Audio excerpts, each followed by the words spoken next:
Hello everyone, welcome. I want to welcome you all here for our second Saturday afternoon talk of the 2016 season. Today we have something extra special planned. As you all know, it's going to be our panel discussion, which certainly complements our current exhibition of Campbell Scott's work titled Confusion to Tension, curated by Director-Curator Debra Antoncic. So today we have four panelists with us here that are going to speak. We've got Director-Curator of RiverBrink, Debra Antoncic, longtime friend and St. Catharines jeweler Ernest Penner, former student of Campbell Scott and also an artist and a history buff from what I hear, Kenneth Holden, and local architect from Quartet Group, Nicholas Yamich. So they each bring, or I should say they each will bring their own interesting perspective to the table. Debra Antoncic will be addressing Scott's work as an artist, and of course the experience of curating the exhibition. Ernest will share his insights into Scott's development as an artist, working in different media. Kenneth will share both his experience of having Campbell Scott as a teacher at St. Catharines Collegiate, and also the design history and construction of Scott's owner-built home in Niagara-on-the-Lake, which will complement nicely Nicholas Yamich, his discussion, and he's going to speak to Scott's owner-built home from an architectural perspective, and specifically, I think, how the unique home fits into the larger fabric of Niagara-on-the-Lake. And I'm sure they will all share a little bit more than what I've summed up here. That's okay. And then we're going to hold a question and answer comment period afterward, and panel discussion of interesting stories, and to truly celebrate the work of such a dynamic and original local artist. So please join me in welcoming our speakers.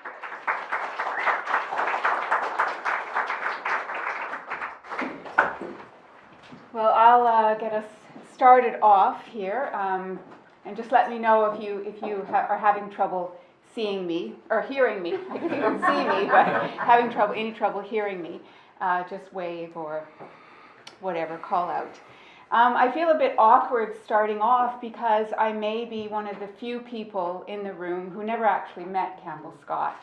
I suspect that many of you who are here today knew Campbell Scott for a long time, and I'm a relative newcomer to Niagara, so I only know of his work, know of the artist through his work and the stories that I've been hearing. So, as an art historian, I was a bit. It posed something of a challenge to come into this artist's work because he's no longer with us. There isn't a lot written about him from a critical perspective, in fact, very little at all. We don't have an artist statement per se, as you would, normally doing a curatorial project with a living artist, or relying on what other art historians have written. You have a body of information to draw from. That's not really the case with Campbell Scott. One of the few articles that I found was really from 1970, the local newspaper, the St. Catharines Standard, a piece on the artist when he had created a new sculpture for the downtown St. Catharines mall, a mall on James Street. And what came out of that, not really an interview because Campbell Scott's not quoted, but or not directly quoted, but it is alluded to in the discussion that he's an artist who likes to experiment, and this very large steel abstract sculpture, Untitled, was an opportunity for the artist to experiment with certain materials, but then also with shapes and line and space and all the rest of it. So apart from that, I didn't really have a lot to go on. So I was really forced to sort of step back a bit to my own area of research, my own sort of background in Canadian art in the post-war era, which was a period that I looked at for my dissertation. So I'm not going to go in and give you the 10-minute version of but it does fit very nicely, because in Canada in the 1950s and 60s, we had a very different idea about what an artist was and what an artist should be and what an artist should do than what we have today. And we've gone through many transitions over the past 40 years.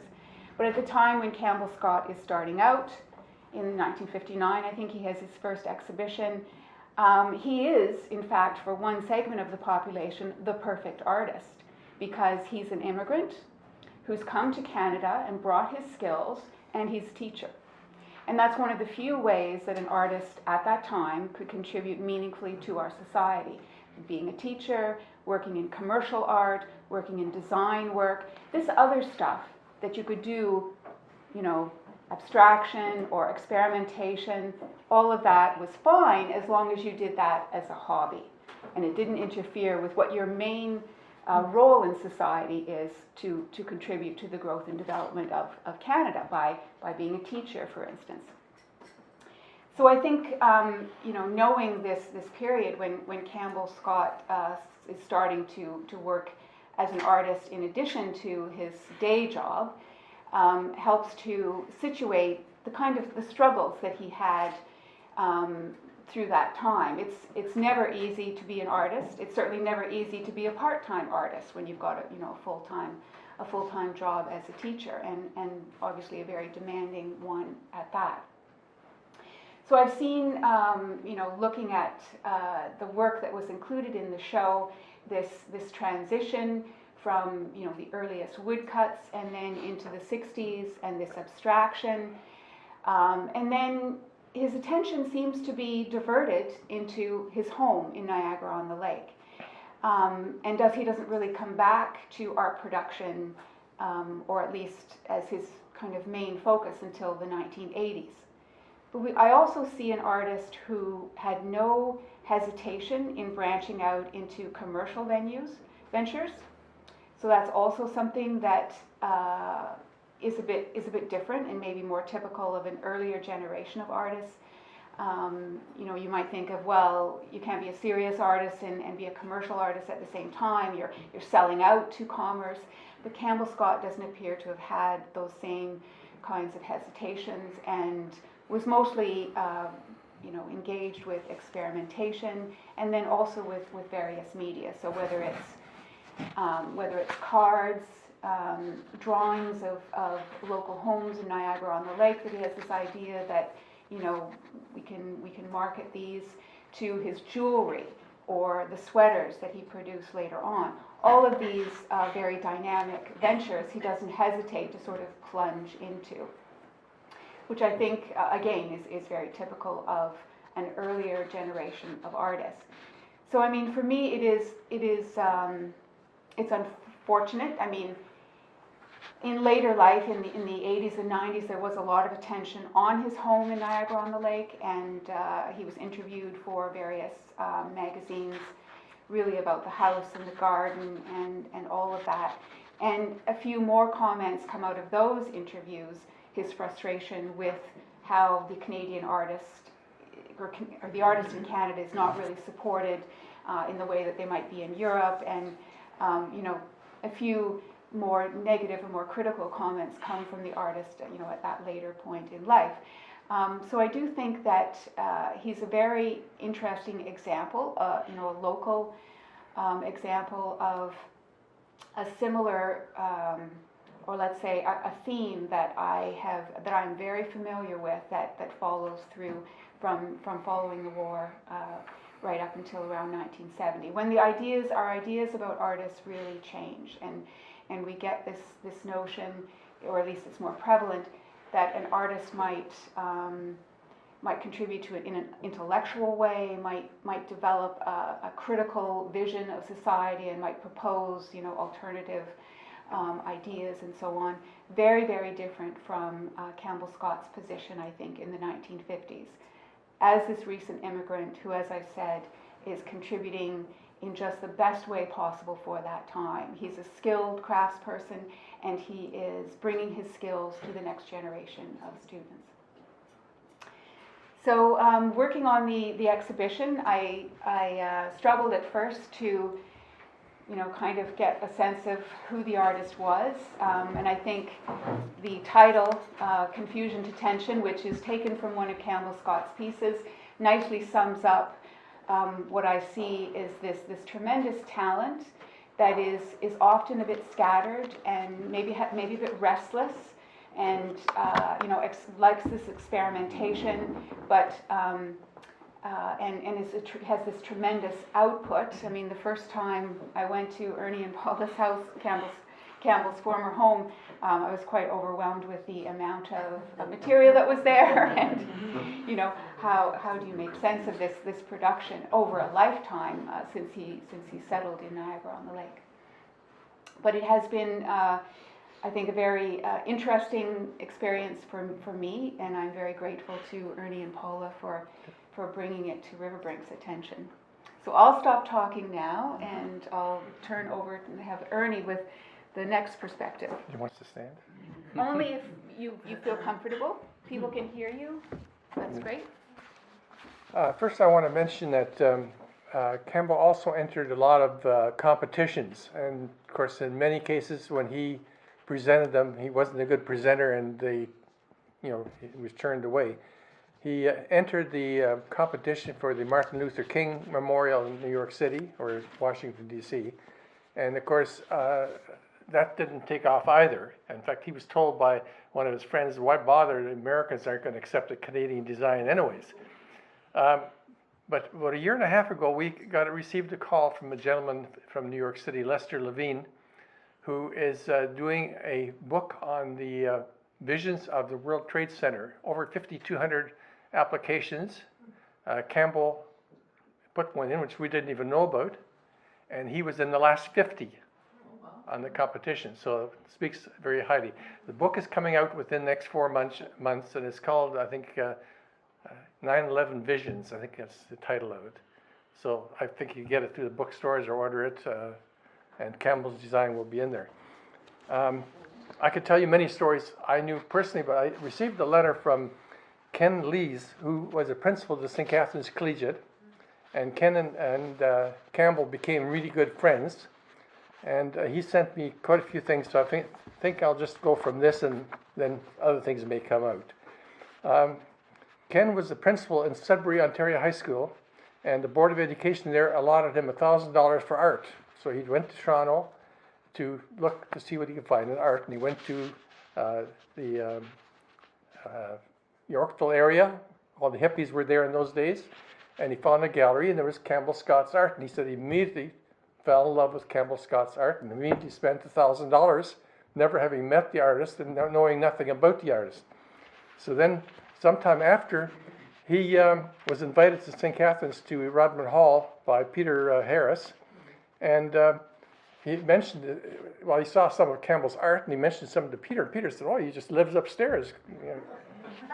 Come and meet him. So he met him, and he told Campbell the story, but he said it took Campbell quite a while to accept the story. He didn't believe that would have happened just that way. And of course, Campbell was a true Renaissance man and a very great admirer of Rennie McIntosh, who, of course, was another poverty-stricken Scotsman. And Ken said Campbell was very kind and generous. He loved to give lectures to students. And he gave a lecture once, and he said, I was in the lecture, and he was telling the students that it took him a year to accomplish how to sharpen a chisel. And one of the students said, it wouldn't take that long. He said, I could do that in a day. But anyways, Campbell worked as an apprentice at Cunard Shipyard Lines, and he met some Japanese craftsmen there. And that's where he started getting very much interested in Japanese things, Japanese saws. In fact, one of the lectures he gave once was he was showing the different saws. Some saws you push and some saws you pull. And so anyways, one person in the audience said, well, why do the Japanese pull? He said, kamikaze. So he always had an answer. He never was without an answer. So then he of course, accomplished computer work. When you look at it, even his latest digital control things, the genius that it took at his age to learn the computer as well as he did. He still had to draw the original design, and then he took the computer to shape it and color it, laser printing, metallurgy, digital created art, sculpture, architecture. He experimented with everything, and everything he did exceptionally well. Go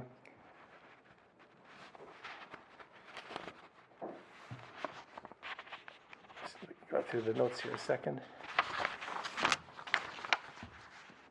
He attended a garden party with Ken Lees one time, and they were showing a famous nude protest calendar from Salt Spring Island, where Ken Lee now lives.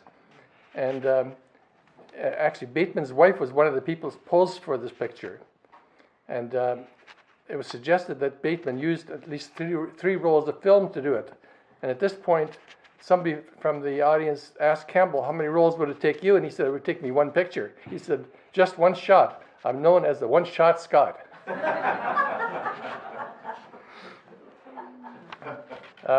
Another time, Campbell asked Ken, when he was teaching at the principal of the Collegiate, if he could come to the school board meeting. And so Ken said, sure. He put him on the agenda, and Ken asked him to come. And he got up and made a little speech and congratulated the board on the new Taj Mahal of education that they built on, I think it was Carlton Street. And then he proceeded to say that in Scandinavia, the law is that when you build a public building, you have to put 2% of the cost into providing art from local artists. And he says, and in his Scottish accent, he said, I cannot see any of my art in this building. All I see is crap. And anyways, he just was a fabulous teacher. The students loved him. I met a teacher the other day, and she said when the art classes came up, different students would want to be in his class, but they had several art teachers, and so they had to separate the students, and the students that didn't get into his class immediately dropped the subject because they wanted to be in Campbell's class. So I think that's other things I'm sure will come out. Maybe some people make comments as to items like, for example, a tourist walked by his house and he was out there gardening, and she said, how do you water all these hostas? He said, with the blood of tourists. He always had something to say. So I'll pass it on to Ken, and you can carry on, and we can get some questions. You being a student there. I was a student at the St. Catharines Collegiate in the 1970s, and I was fortunate to have the opportunity to take 2 semesters of art classes and 2 of building construction with Campbell Scott. And I was one of the runs that carefully rearranged my schedule. I've been asked to speak about him as an educator and mentor and his influence on my life and work. I'm an artist that works in an interdisciplinary fine art and craft, and also worked with IATSE on scenic painting and prop making for theatre shops in Southern Ontario. After listening to both of your talks, I realized he influenced my work more than I thought he did. I knew it was quite an influence.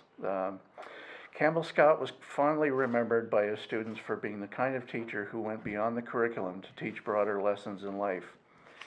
In his art classes, we learned a number of different methods of making art, primarily in printmaking. We made several abstract woodcuts to learn the basics of 3-color printmaking. We also went out to sketch houses in the neighborhood, and then created an etched plate from our drawing in order to pull ink prints from the plate. I had some difficulty in learning to visualize abstract composition in the woodcuts, and Campbell spent some time trying to explain the concepts to me. In the process of doing an assignment of an abstract paper college, he spent more time with me as the piece developed, and in the end, I had created a piece with more visual interest and depth. He asked my permission to do a demonstration on my piece, and with a few lines and circles with a marker, created even more depth. It was here I began to understand composition. I recently painted an 8x12 scenic backdrop of a forest scene that was created by enlarging the image of a woodcut. At that scale, it was a challenge to replicate the sharp lines and tool marks characteristic of a woodcut in the short time allotted. Most brushes could not replicate the sharp edge we needed, and there was not enough time to tape all of the edges. Fortunately, those woodcuts done in Campbell Scott's classes helped me to create tools with which to apply the paint and recreate the sharp edges we needed to make it read as a woodcut on stage. In all, the piece only took 8 hours. When Campbell was not having us create art, he would talk to us about design and the other media he worked in. He would describe his designs for the jewelry and sculptures he had made and talk about his design process. He preferred designs that were not repetitive but had variety, which as a result, he considered them to be more interesting. As an example he gave was that he preferred Bach over Beethoven for this reason. One of the biggest influences he had for me was allowing myself the freedom to work in more than one medium, as he had worked in many as well. This is something that has allowed me the ability to mix media with interesting results. Most of this process shows up in my theater work, where different skill sets are often blended to create the finished piece. In our building construction classes, we were taught the theory of building construction. It was also a hope that someone in the neighborhood would want a garden shed or a garage made, in which case we would have been asked to build it. No such request came in, so we were taught fine cabinet making as well.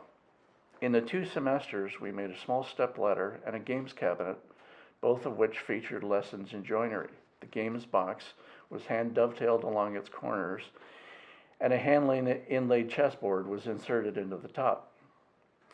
You had to work hard to get respect from Mr. Scott. He showed us the proper method of sharpening a chisel so that it would cut properly when making the precise cuts for the dovetails. At first, he would sharpen the chisels for us, but then he would give us the opportunity to demonstrate the process to him. For a while, we would have to ask first if we could sharpen our chisels, and then he would stop and watch us. Later on, he would let those who had demonstrated that they could do the sharpening properly to do it unsupervised. It was a real feeling of accomplishment for us as we got to that stage. Some of the students thought it odd that he would teach us how to stand when sharpening tools or making a cut with a handsaw. The truth is that when I tried his method of stance and techniques when cutting by hand, my cuts were squarer. I had others later try to teach me their methods, which I would try and then go back to Campbell's method. I'd usually have to tell them, thanks, but I was taught by a master. It also taught me that sometimes the most important part of creating a piece is how we approach the work. Campbell Scott would often tell us of his training and once showed us a serving tray which featured a scene of lambs created with inlaid veneer, the burl of the wood suggesting the curls in the wool. He would also give us design lessons in building construction, using his house as an example. He was always concerned with good design, not only in function, but in visual appeal as well. In these lessons, he shared design features of his house that gave insight into his creative process. There are details of the design that many may not know, and I'd like to share them with you. Long before the R2000 energy-efficient designs became popular, Campbell expressed concern for the standard construction of the time and the lack of insulation in older buildings in the Niagara region. The details of wall construction in his home were meant to be as energy efficient as possible. The walls are constructed of 2x6 studs and insulated with pink fiberglass. There is a 1-inch airspace on either side, and the interior is lined with a double layer of drywall, while the building exterior is covered in 1-inch solid cedar planking. The interior floors are 3/4-inch solid pink oak tongue and groove flooring, which is screwed down. He didn't want his floors to squeak. And the screws are covered with walnut plugs. The kitchen is done in teak with rosewood drawer pulls.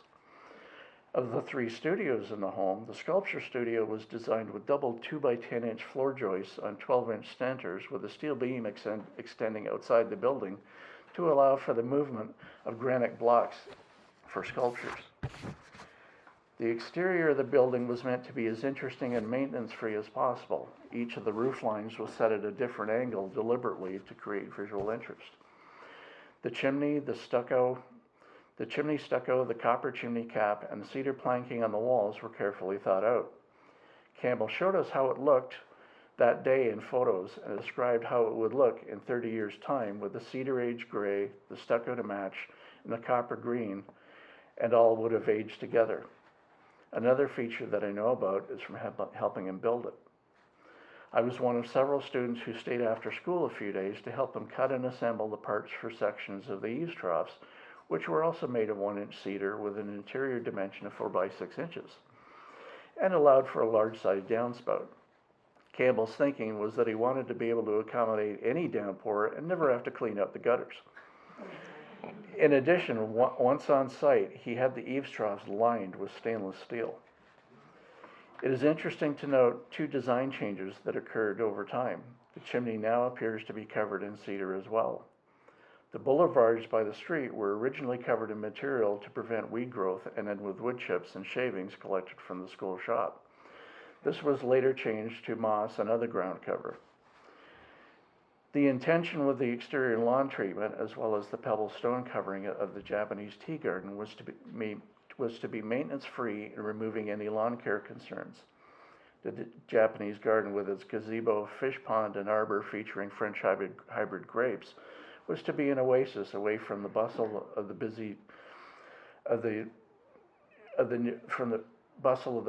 nearby visitors to the town. Campbell expressed frustration with the ban on further modern design construction after his house was built, even though the Shaw Festival is also of modern design. His concerns were directed for a desire for well-designed and constructed architecture. With his well-thought-out design decisions in both aesthetics and in the practical, and in his long-range planning and how the house would be cared for in age, he taught us a number of design principles. His cedar walls were reminiscent of nearby Fort George, and his students affectionately called his home Fort Scott, for he had certainly created a design that would stand the test of time. In my art and woodworking careers, I've had a number of times where I recognized Campbell Scott's influence on my work skills and approach. 3 years ago, I had wanted to contact him, have a chat about art, and thank him for his influence on my work. Unfortunately, it was too late, so I gladly accepted this request to speak on him as a former teacher. I know his assistance with sets for the drama department was appreciated by fellow students in those plays. Many of my classmates have also expressed appreciation for the lessons he gave us, both on the curriculum and on the world around us. Thank you, Campbell Scott.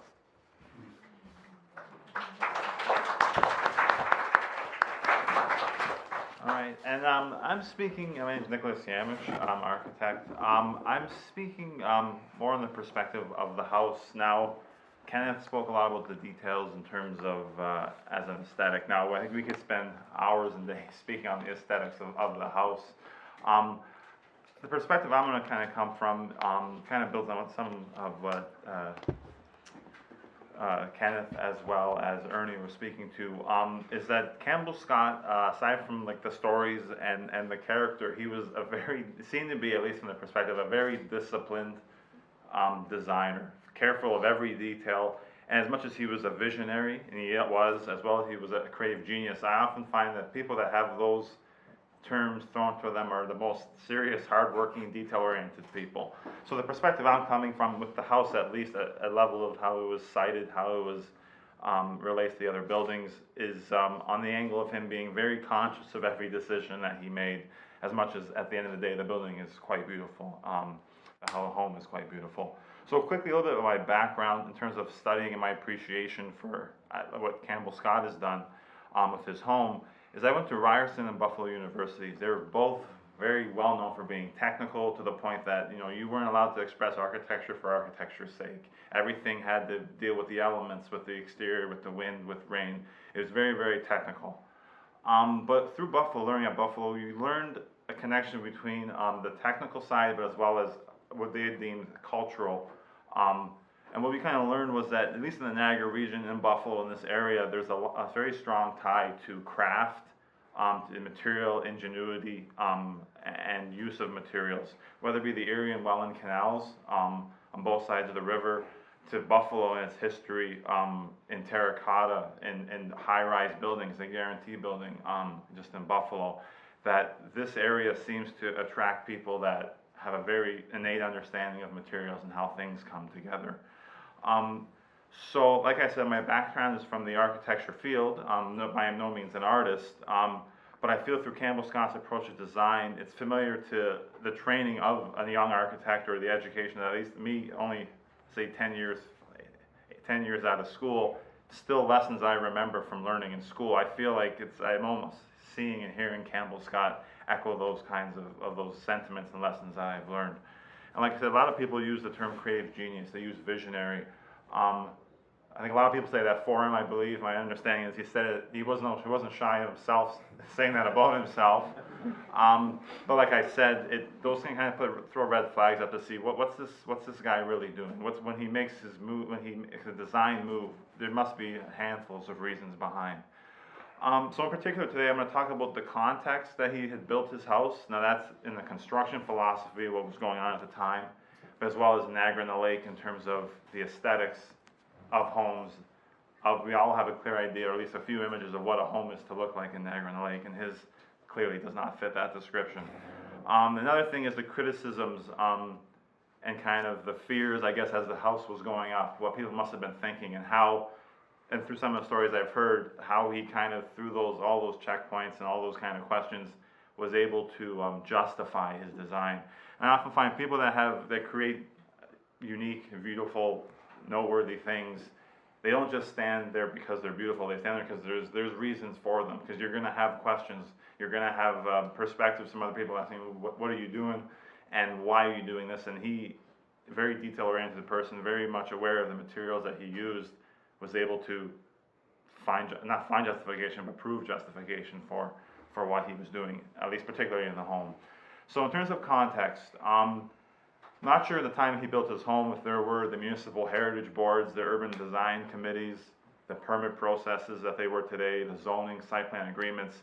I'm not sure how you would test to those kind of checkpoints today, but I'm not sure if they were in place, but I'm almost considering maybe they are in place, maybe he was by and large a reason why they put those standards in place. So regardless though, Campbell Scott, he would have definitely dealt with the same critical eyes that like an architect myself or people in the construction industry work with today, albeit in different ways, but I'm sure there was strong ideas about what was going on, especially being just across from Simcoe Park, Byron Street and Wellington. It's a very prominent intersection in the whole tourist experience, the whole experience of Niagara-on-the-Lake. So like we know, what's kind of been propagated through Niagara-on-the-Lake is primarily Victorian or Georgian homes and the kind of quaint cottage aesthetic. You could argue that Campbell Scott's home falls into the cottage aesthetic, but I would definitely not say it would not be quaint, considering it's Fort Scott, it's the way it's elevated. But at least it's reminiscent at least of a cottage type look, at least we've seen in the last 10 to 15 years, which once again speaks to him being ahead of his time. The house was built in the 70s.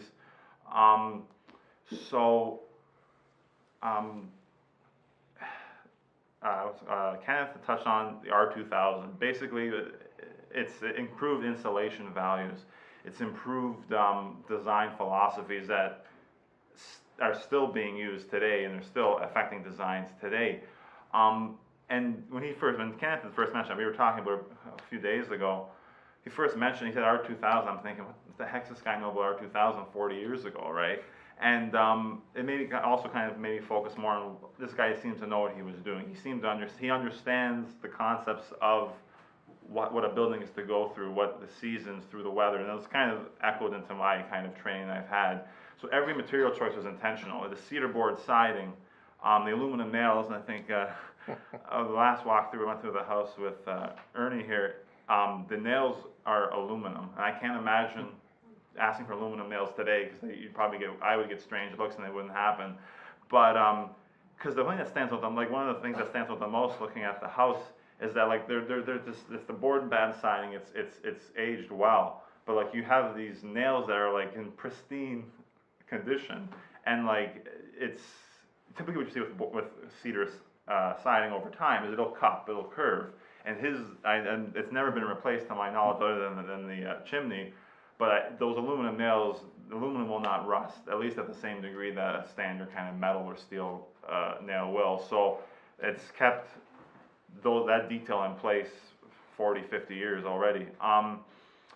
Another thing is, this is very technical, but in terms of the material choice, again, with roofing, like there's standing seam, there's metal roofing on some of the lower slopes, there's cedar shingles for more of the steep slopes. There's decisions that, I know his brother was an architect, He must have kind of pulled at him to get design decisions, but there's things that design decisions that he made, details that aren't even done by architects today, or at least that are maybe done by architects but ignored by builders. But it's something, and that leads into the next point, is that he built his own home. Now, with the help of students and colleagues, he was remarkably aware of what I think he mentioned to Kenneth, was that the decline of the construction, the field of construction, the practice of construction in North America. The thing that kind of stands out the most was, with terms of his approach to design and construction, Niagara-on-the-Lake is established. I touched on the Victorian homes, Georgian homes, and the cottage aesthetic. Niagara-on-the-Lake is known for its architecture, among other things, but it is architecture, and the architecture that's done well. Homes that built, say, in the last 20 or 30 years, at least in Niagara-on-the-Lake, people are aware of the aesthetic. People are aware of the proportions. They're aware of what it's supposed to look like on the outside. But a lot of times they're built in shoddy ways. They're built in ways that their primary goal is to look like the example. Campbell Scott is not someone that would do that. Campbell Scott is someone that will understand, try and figure out why. Why is it this way? And he'd build it in that manner. Which is why I think what he ended up with is something completely different than what is around.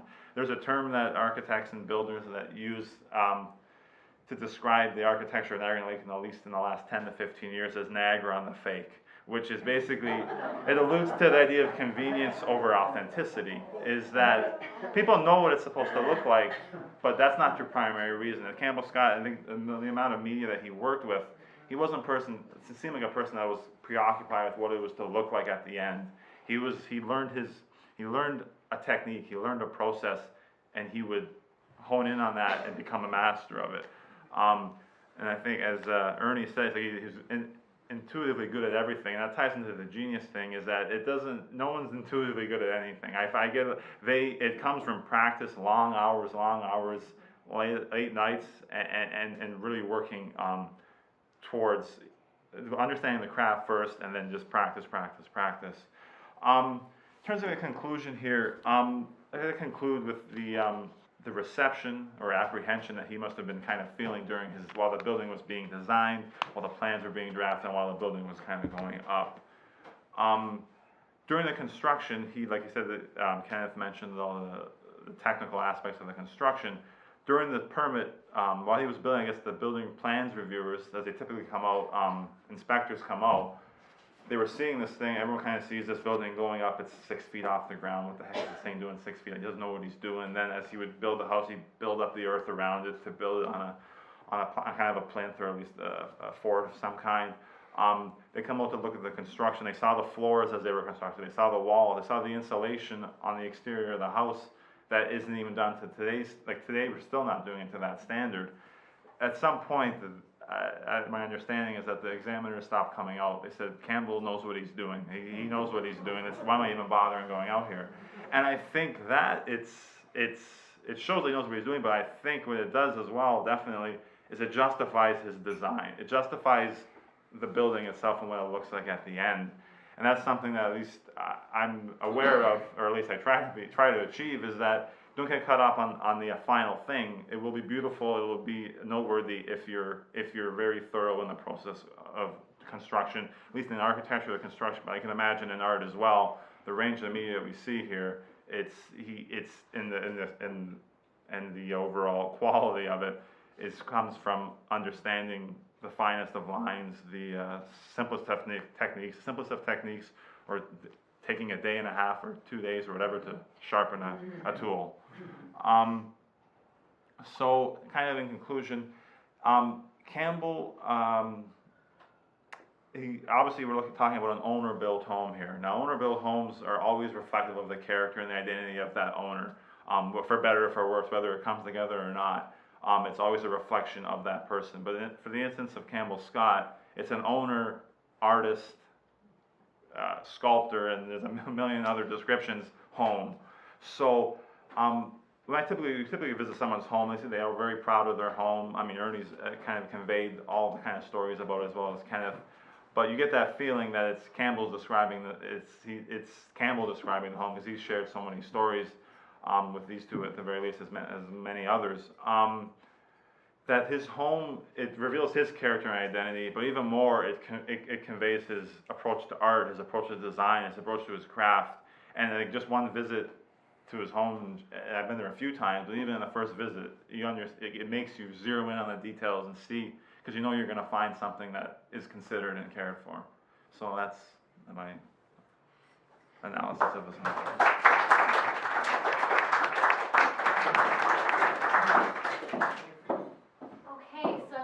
All of you for sharing your varied experiences in relation to Campbell Scott and for being here. So we have some time now for questions, answers, comments. If there's someone in particular that you'd like to have address your question or comment, their names are there. If you can't see, you can just point or do whatever you need to.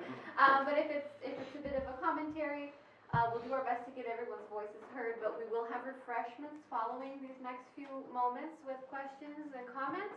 So there will be some mingling happening there as well. Sure. I have one question. Where does one, if wanted to purchase any of his works, who would you contact, Ernie? We contact myself or my wife. We have cards we can give you, and I think the office has some cards as well, and certainly you can contact us. Any of the art that's here, some of it is owned privately, that has already been sold. The others are available, but they won't be available till October. But in some cases, we have additions that haven't been framed yet, so that if somebody wants something, certainly they are available. And how about his sculptures? Sculptures as well. Can I say something? I just want to tell everyone that our focus has been on keeping Campbell's legacy going, and the way he always had his back door open. When people used to go up the back driveway and knock on the door, "Campbell, are you in there?" And so I want people to understand that my husband and I are also carrying that on. So it's not like, oh, I'm afraid to call, or I can't drop by, or whatever. That you're more than welcome to come and see us and see his home or his work. Okay? And make sure if you do that, that you're, very free to ask more questions or whatever. My question is, I don't even know who can answer this one. How long did it take to build that house? I think it took them about 4 years to totally complete it. It wasn't that long, because if he started in 74, I graduated in 78, 79, so he showed us, he had been waiting, he showed us in class a sample of the flooring, and it was just arriving, and he brought it in to show us what it looked like, and it was like, this is nice flooring, because it's not gonna bend or. I think what you define as finishing it, because I've heard that the plan was 5 years. I think for the large part it was constructed, the shell, but I think I heard upwards of 10 years in terms of detailing and doing, because there's tons of details in that home that are, there's many details that I think he would have been working on over time. Sure, go back there. Oh, you said that Campbell Scott's brother was an architect. Yes. So how much influence did he place Well, on the house? Campbell told me he asked his brother to help him, and his brother said, "You can do a better job than I can, so do it yourself." And I'll just say he had also trained himself in Scotland as a builder, and has started initiating that training. His brother was trained in Scotland as No. an architect. Campbell Scott trained in building as a builder in Scotland before he immigrated. Yes. I think his brother, I was reading an article, his brother, it was in Scotland, I think he had 2 degrees, he had 2 degrees in architecture and urban planning. And he still handed over the design of his brother's house to his brother. And Campbell did his own drawings of his house. We still have the drawings, they're all done by Campbell on his architectural table. There's no doubt that Campbell Scott was a genius and a man of many skills. And also, it seems from your comments that he liked to have people look at his work, and he's very proud of that. I don't think there's any doubt that his house itself is a work of art, but does anyone know if Campbell Scott would have seen his home as a kind of gallery for the presentation of art. I know he has his own art on the walls, and like to have people come and see it. And given his attention to detail, would he have cared and looked to presenting a sort of a public gallery that conformed to the kind of criteria that a public gallery must conform to these days in terms of lighting and temperature and humidity and dust control and all those things? Did he care about that kind of stuff? And did he see to it that it was done? I'm going to say yes and no. Although you can probably, Ernie and Paula can speak more to the environmental controls. I know that in some of the interviews that he gave for magazines, it was addressed, this gallery-like setting, the rooms with the art and the way it was displayed and the lighting that he had, all very consciously, I think, designed to showcase in the best possible way his own art production. But in terms of an actual, the environmental controls to the standards of the industry, that I don't know.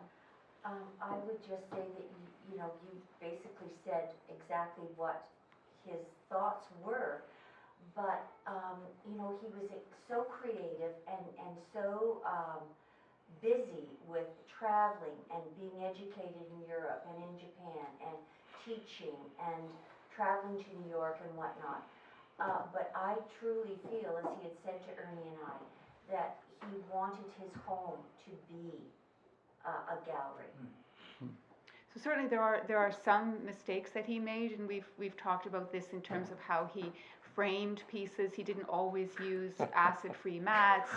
He didn't, he's got stuff glued to wood, and so although he is a craftsperson and very careful about some things, there are other things that maybe he didn't know about at the time that now we're much more familiar with. If you walked through the door now, what would you say about what we're talking about? I think he'd be pretty proud of what he had accomplished and what people are talking about him. He would be very, very proud, and he would love the accolades, and then he would probably start talking, and sometimes not stop talking. Well, anybody that came to his house, he would always spend the first 20 minutes talking about himself.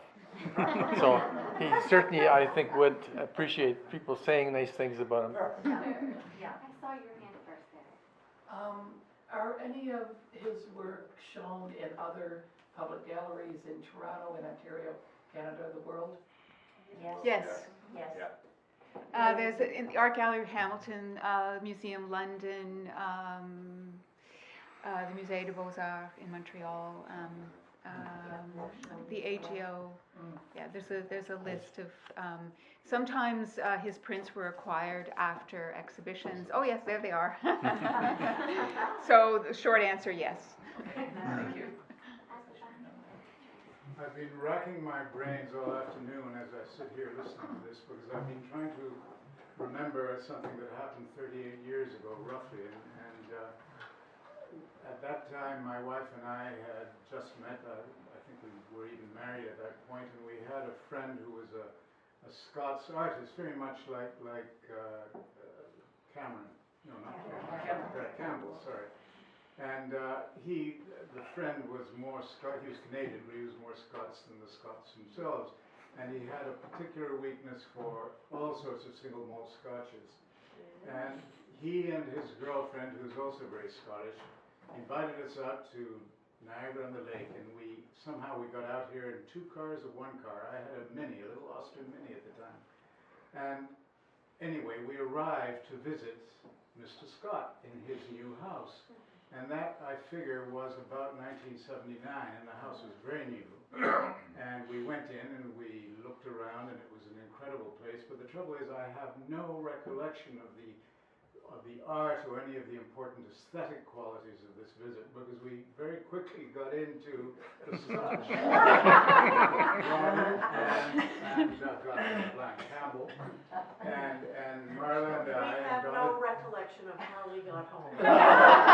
Anyway, it was a wonderfully Scotch afternoon, and I did see the house 38 years ago, and wow, you know, I had to wait another 38 years before I came back and saw it, and then with the Penners. So it's a real sense of deja vu. Thank you. Thanks for sharing. Yes.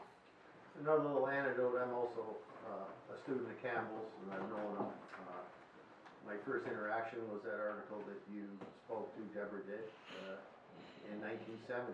I was sitting on James Street. There was an experiment St. Catharines had done with one of its main arteries, turned it into a little pedestrian mall that featured many sort of works of art.